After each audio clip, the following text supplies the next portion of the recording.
BJP ರಾಜ್ಯಾಧ್ಯಕ್ಷ B Y Vijayendra ಅವರು ವಸಂತನಗರದಲ್ಲಿ ಹರ್ ಘರ್ ತಿರಂಗ ಅಭಿಯಾನಕ್ಕೆ ಚಾಲನೆ ನೀಡಿದರು.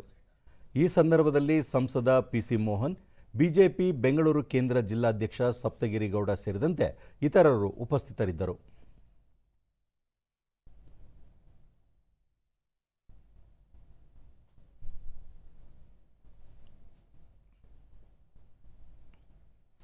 ಬಳಿಕ ವಿಜಯೇಂದ್ರ ಸ್ವಾತಂತ್ರ್ಯ ದಿನಾಚರಣೆಯನ್ನು ಅರ್ಥಪೂರ್ಣವಾಗಿ ಆಚರಣೆ ಮಾಡಬೇಕು ಎಂಬ ಉದ್ದೇಶದಿಂದ ಹರ್ ಘರ್ ತಿರಂಗ ಅಭಿಯಾನ ನಡೆಸಲಾಗುತ್ತಿದೆ.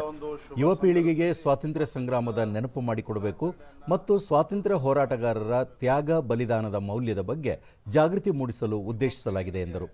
ಪ್ರತಿ ಮನೆಯಲ್ಲಿ ತ್ರಿವರ್ಣ ಧ್ವಜ ಹಾರಿಸಬೇಕು. ಅಲ್ಲದೆ ಪ್ರತಿ ವಿಧಾನಸಭಾ ಕ್ಷೇತ್ರದಲ್ಲಿ ಬೈಕ್ ರ್ಯಾಲಿ ಹಮ್ಮಿಕೊಳ್ಳಲಾಗಿದೆ.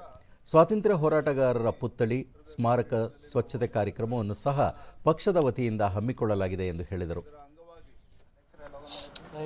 ಹರ್ ಘರ್ ತಿರಂಗ, ಪ್ರತಿಯೊಂದು ಮನೆಯ ಮೇಲೆ ಭಾರತದ ತ್ರಿವರ್ಣ ಧ್ವಜವನ್ನು ಹಾರಿಸುವ ಮುಖೇನ ಈ ಒಂದು ಹರ್ ಘರ್ ತಿರಂಗ ಯಾತ್ರೆಯನ್ನು ಚಾಲನೆ ನೀಡಿದ್ದೇವೆ.